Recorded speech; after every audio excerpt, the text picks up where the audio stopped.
The explosion tore through Times Square like the hand of an angry god.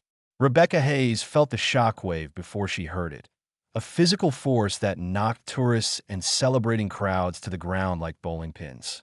The diplomatic shuttle had been descending for the ceremony when something went catastrophically wrong. Now it sat in the middle of Broadway, split open and burning. Everyone ran. Screaming people pushed past her, desperate to escape the flames and the acrid smoke that poured from the alien craft. Rebecca stood frozen for 3 seconds, her nurse training warring with her survival instinct. Then she heard it, a sound that cut through the chaos like a knife. A child crying. She ran toward the wreckage. The heat hit her like a wall. The shuttle's hull had cracked open, revealing the interior where the Alarith delegation had been sitting moments before. Most of them were gone, either dead or evacuated.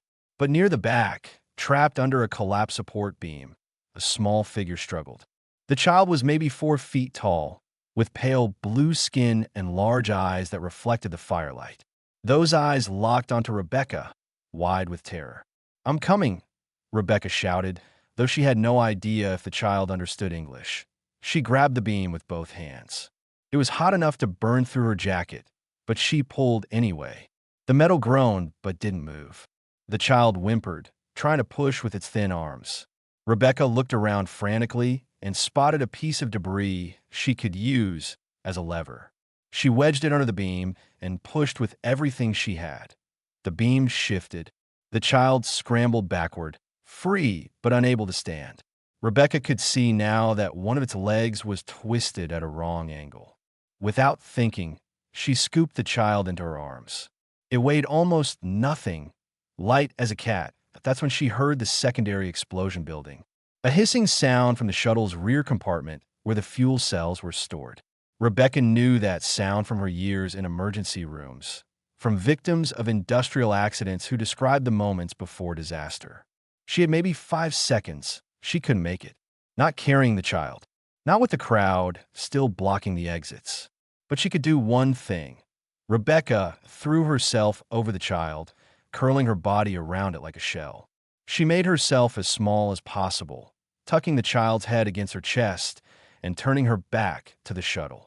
The child's heart hammered against her ribs, fast as a bird's. "It's okay," she whispered. "You're okay." The world turned white. Pain came next, so intense it didn't feel like pain at all. It felt like being erased.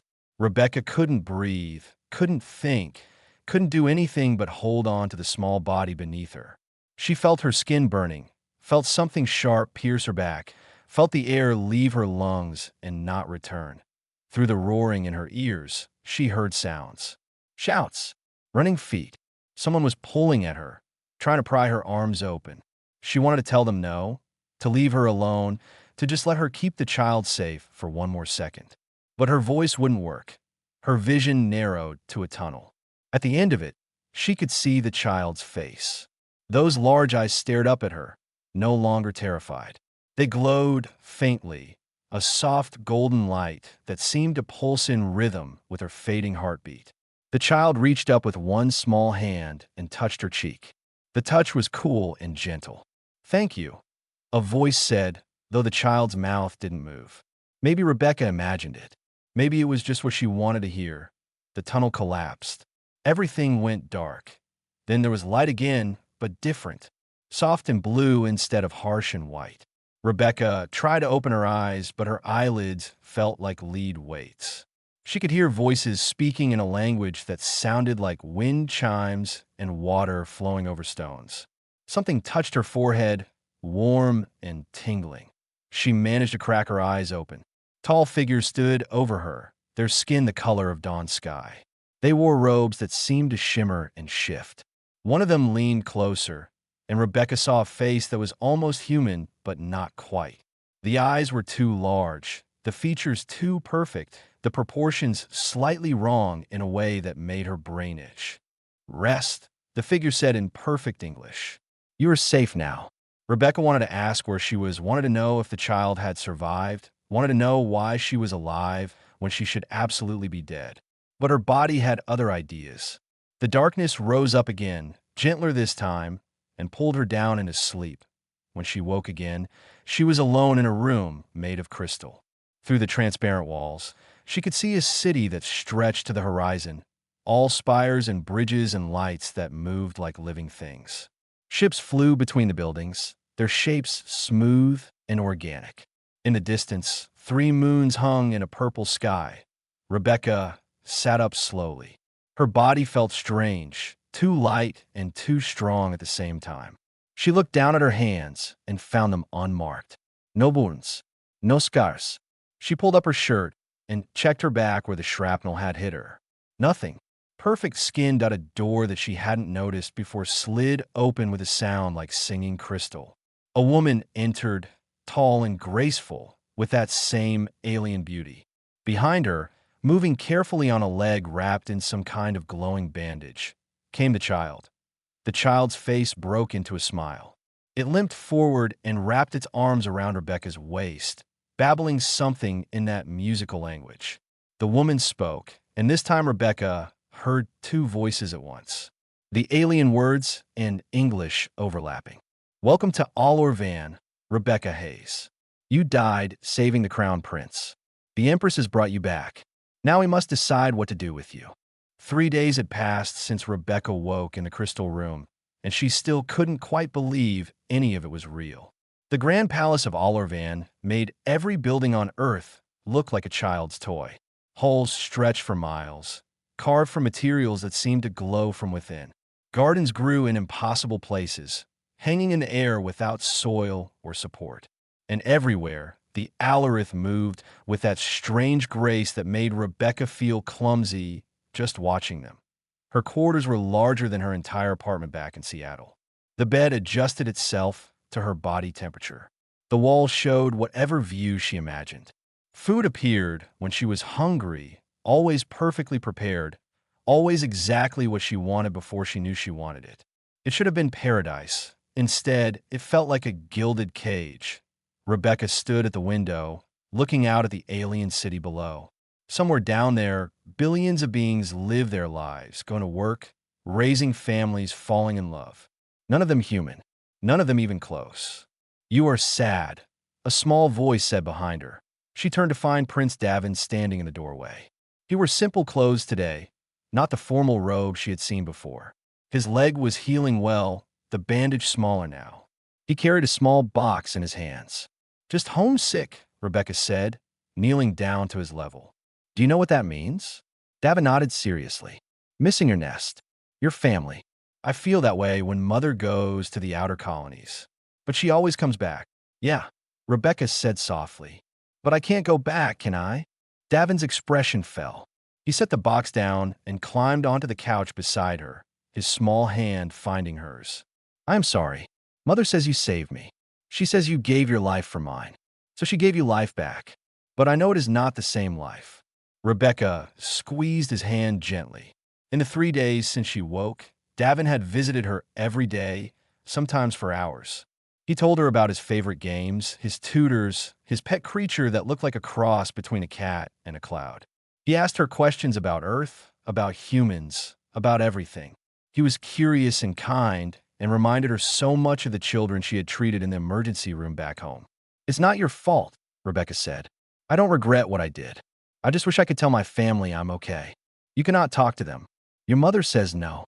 She says Earth is too far away for real-time communication, and any message would take years to reach them. By then, everything would be different." Davin frowned, thinking hard. Then he brightened. "But you have me now. And Lyra, she likes you, even though she pretends not to. And Commander Kale thinks you are brave. I heard him say so to the guard captain." Rebecca couldn't help but smile.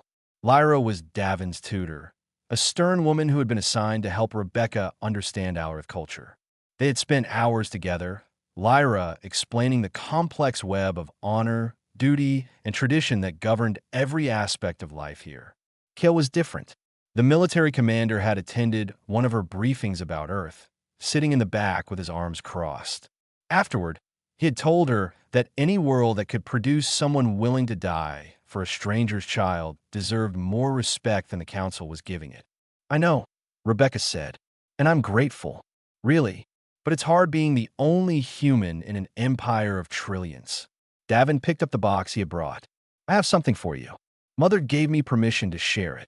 He opened the lid carefully. Inside, resting on soft fabric, was a small device that looked like a silver teardrop. This is a memory keeper. You can record your thoughts, your feelings, your stories. And someday, when Earth joins the Empire properly, someone will bring it to your family. They will know what happened to you. Rebecca's throat tightened. She took the device carefully, feeling its weight in her palm. It was warm, almost alive. Thank you, Davin. This means everything. The boy beamed. Then his expression turned serious again. Rebecca, can I ask you something? Of course. Why did you run toward the fire? Everyone else ran away. Even trained soldiers. Lyra told me. But you ran toward it. Why? Rebecca thought about it for a long moment. How could she explain to an alien child the instinct that had driven her? I'm a nurse, she said finally. Back on Earth, that means I take care of sick and hurt people. I've seen a lot of bad things. A lot of people suffering. And I learned something. Most people are good. Most people want to help. But sometimes fear is stronger than goodness. Sometimes people run because they're scared, not because they're bad. But you were not scared. Oh, I was terrified, Rebecca said with a laugh. I was so scared I could barely think. But I heard you crying, and that was louder than the fear. I have a nephew back home about your age. His name is Danny. And I just kept thinking, what if that was Danny trapped in there? What if no one came because they were too scared? I couldn't live with myself if I didn't try. Davin leaned against her shoulder. I'm glad you tried. I do not want to be dead. Me neither, kid, Rebecca said, putting her arm around him. Me neither. They sat together in comfortable silence, watching the alien city shimmer in the light of the 3 moons. After a while, Lyra arrived to collect Davin for his lessons. She paused at the door, her expression softer than usual. The Empress has summoned you, Lyra said to Rebecca. Tomorrow at dawn. She wishes to discuss your future here. Rebecca's stomach twisted. Do you know what she wants?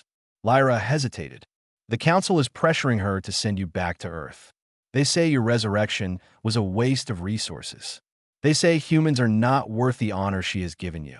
And what does the Empress say? Lyra smiled slightly. The Empress does not care what the Council says, but she needs you to prove them wrong. Tomorrow, you will begin to earn your place here. I suggest you rest well tonight. After they left, Rebecca sat alone with the memory keeper in her hands. She activated it with a thought and began to speak. My name is Rebecca Hayes.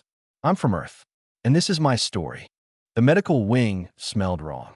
That was Rebecca's first thought when she entered the vast chamber filled with beds and equipment she didn't recognize.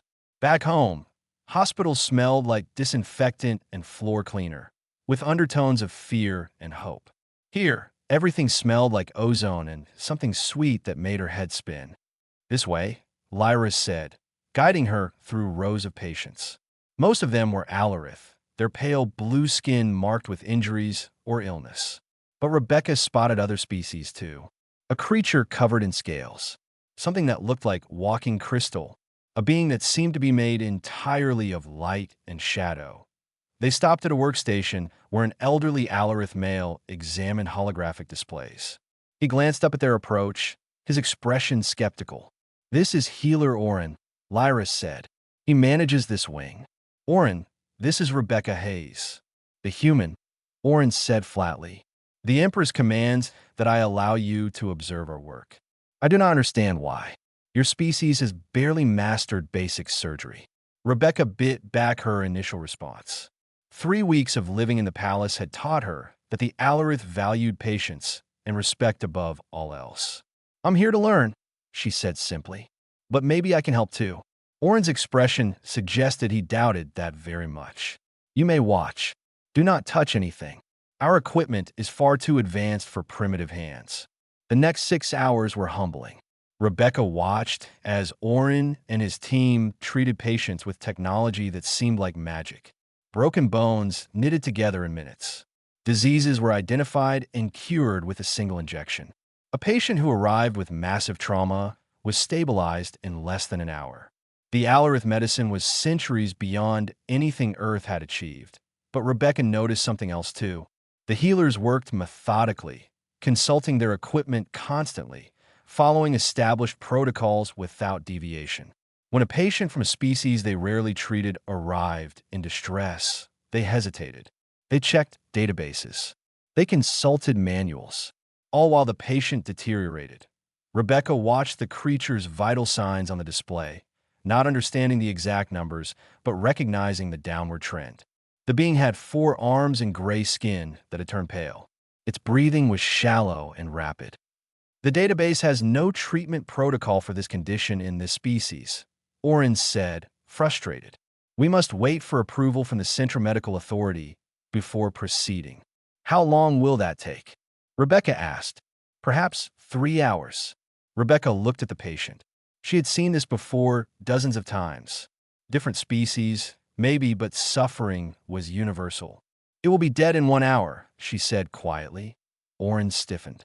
You cannot possibly know that. You have no training with this species. No, Rebecca agreed.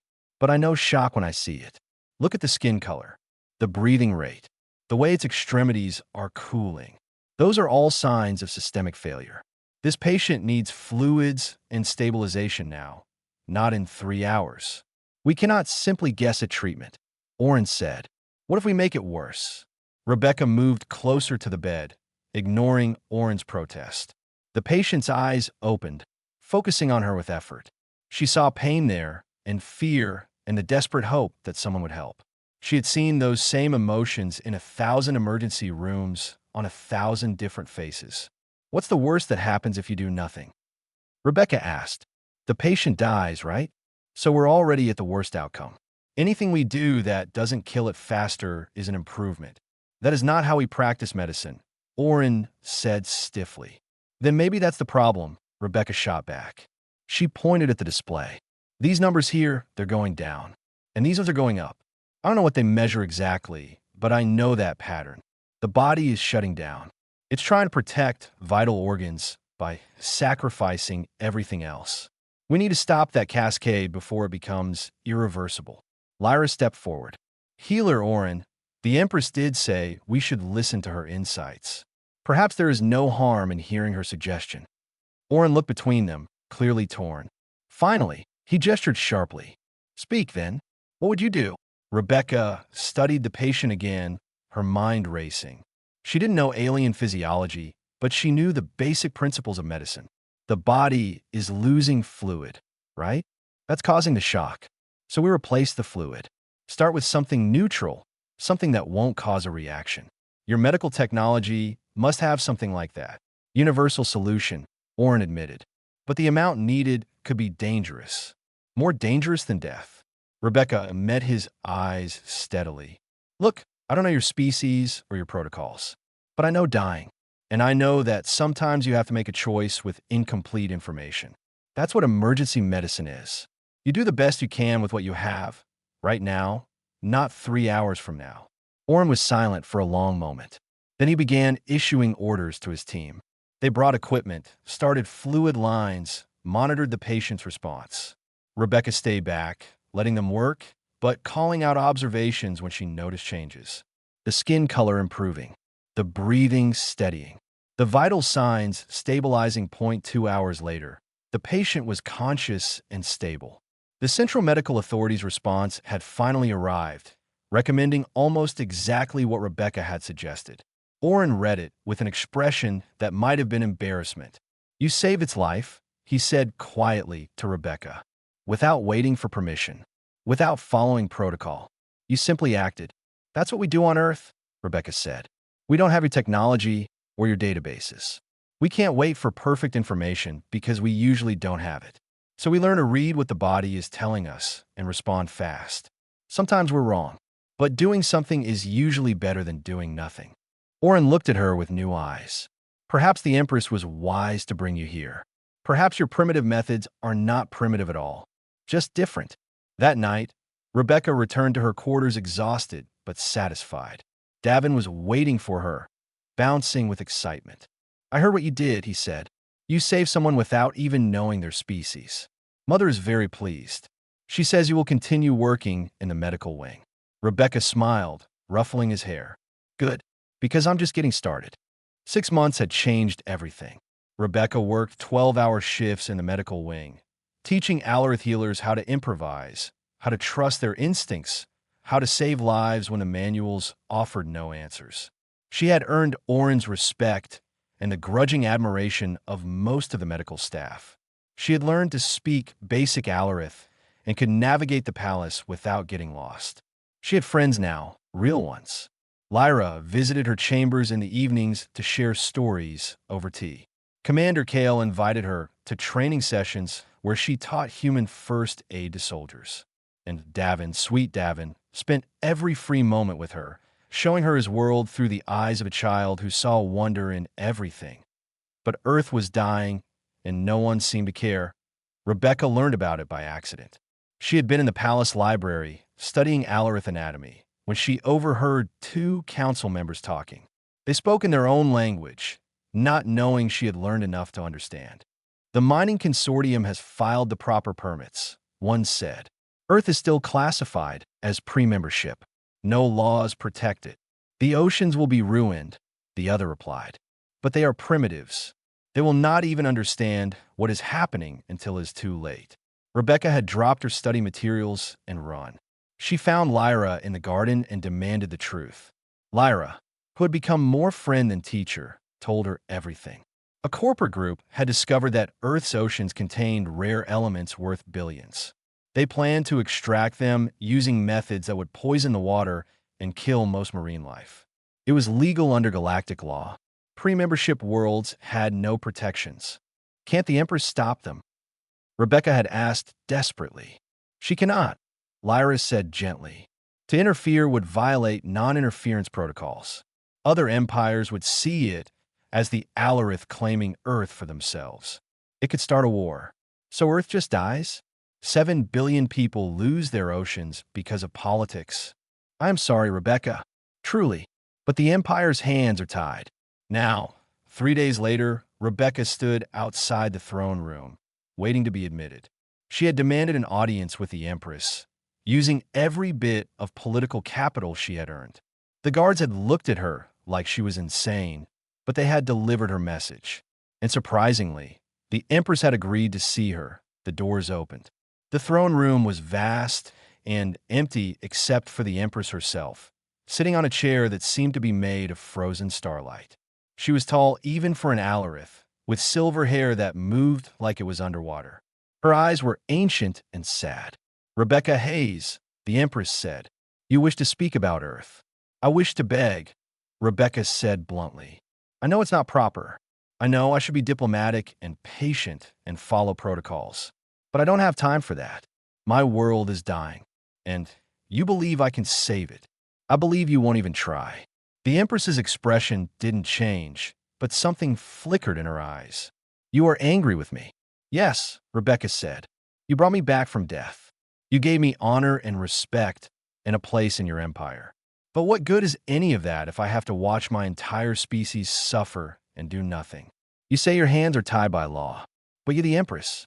You could change the law, not without cost," the Empress said quietly. "The balance of power in this galaxy is fragile, Rebecca Hayes. The Alarith Empire is strong, but we are not alone. If I act unilaterally to save Earth, others will see it as aggression. They will demand the right to claim their own primitive worlds. The wars that follow would kill billions across dozens of species. So 7 billion humans are acceptable casualties." "No," the Empress said, and for the first time Rebecca heard emotion in her voice. "It is not acceptable. It is merely the reality we face. I grieve for your world, Rebecca Hayes. But I must think of all worlds, not just one." Rebecca felt tears on her cheeks. She wiped them away angrily. "Then I failed. I saved your son. You saved me. And none of it matters because I can't save my own people. Mother." Both women turned. Prince Davin stood in the doorway, flanked by guards who looked panicked that he had slipped past them. The boy walked forward with determination, his small face set in an expression of absolute certainty. "Davin," the Empress said, "this is not a place for children." "But I am not just a child," Davin said. "I am the Crown Prince, and I have a right to speak." The Empress studied her son. "Very well. Speak." Davin walked to Rebecca's side and took her hand. Rebecca, save my life. By our law, I owe her a life debt. This debt has not been paid. She has been given new life, the Empress said. The debt is satisfied. No, Davin said firmly. A life for a life means she should have the life she would have lived. Her life was on Earth, with her family, in her world. You have given her a life here, but it is not her life. The debt remains. The throne room fell silent. Rebecca stared at Davin, her heart pounding. The boy squeezed her hand and continued. I invoke the right of Sentinel, he said, his young voice carrying through the chamber.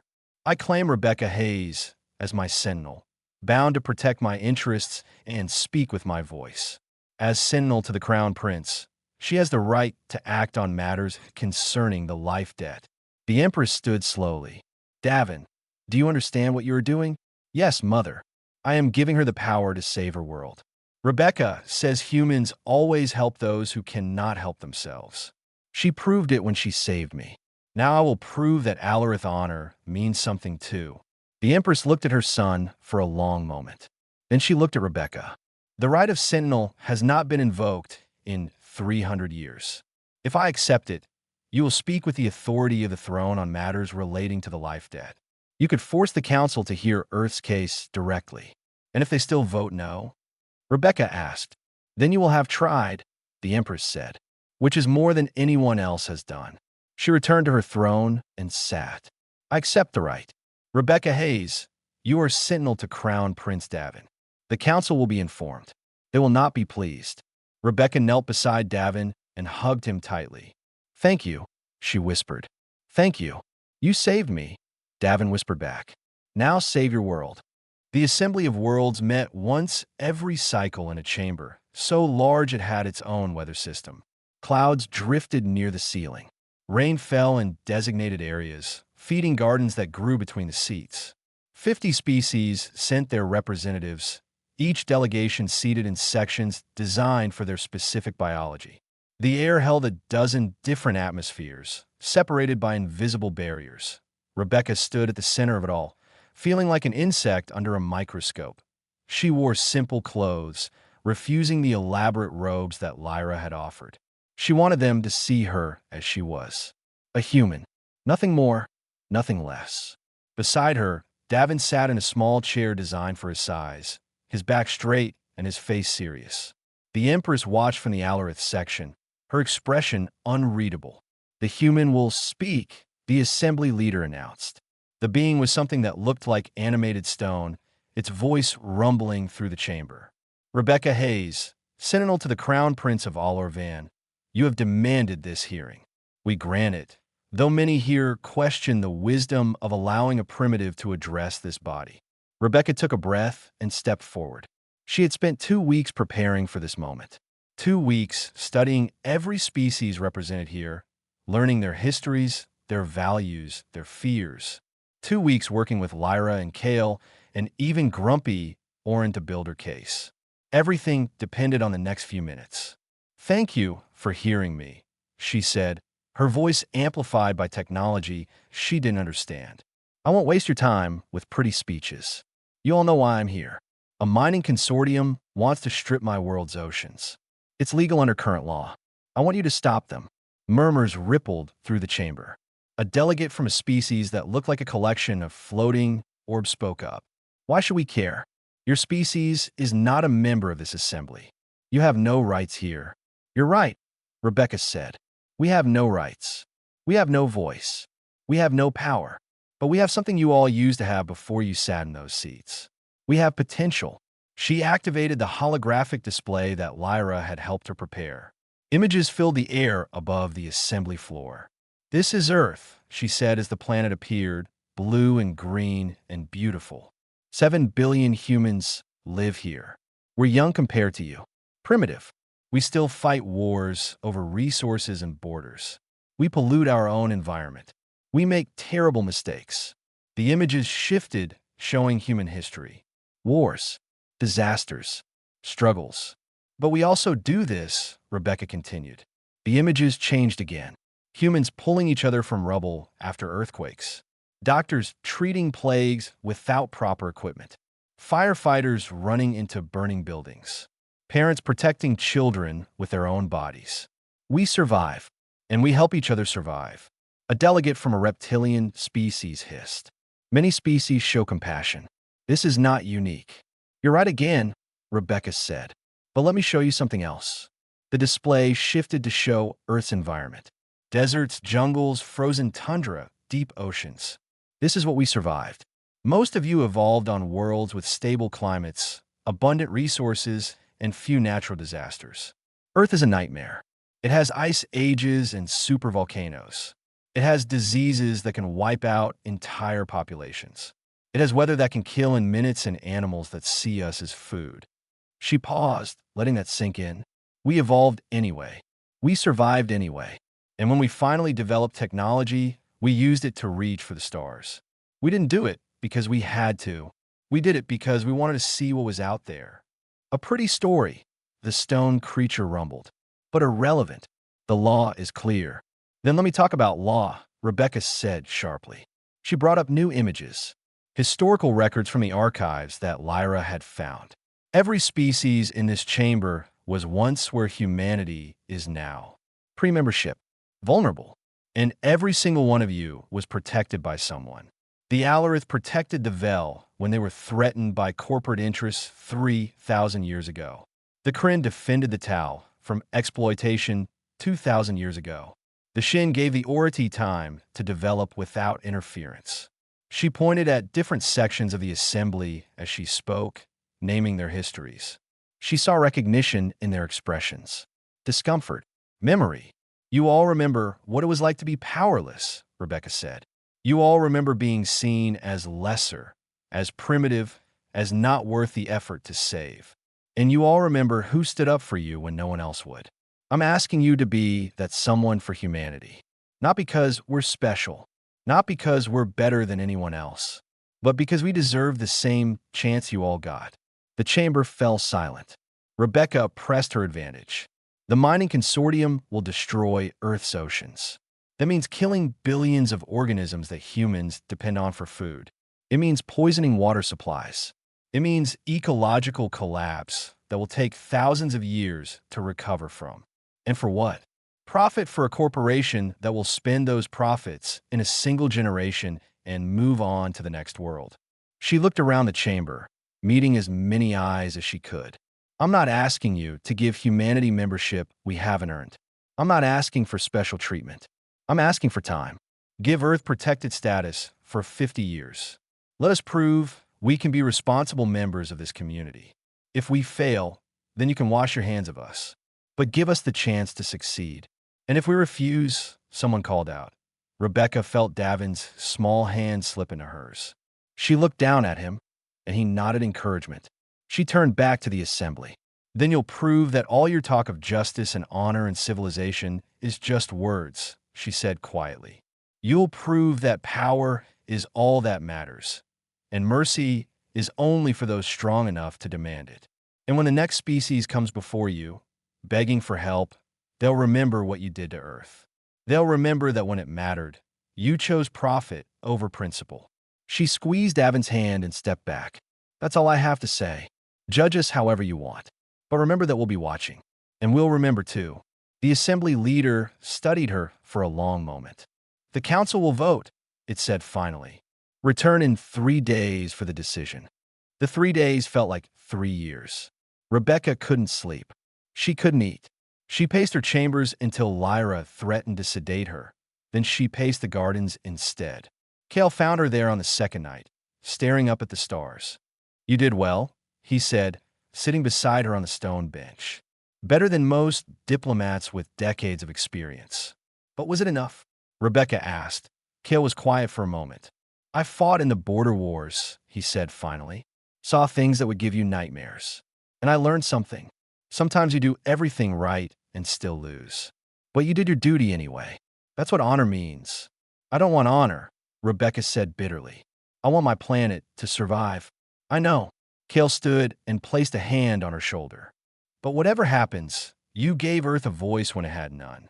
That's worth something. On the morning of the third day, Rebecca dressed in the formal robes that Lyra had made for her. They were a blend of human and Alarid styles, blue and white with Earth's symbol embroidered on the chest. Davin met her at the door, wearing his own ceremonial clothes. "Ready?" he asked. "No," Rebecca admitted. "But let's go anyway." The assembly chamber was full when they arrived. Every delegate had returned, and the gallery was packed with observers from across the Empire. Rebecca saw Orin in the crowd and several of the patients she had treated. They nodded to her, showing support in their own ways. The assembly leader called for order.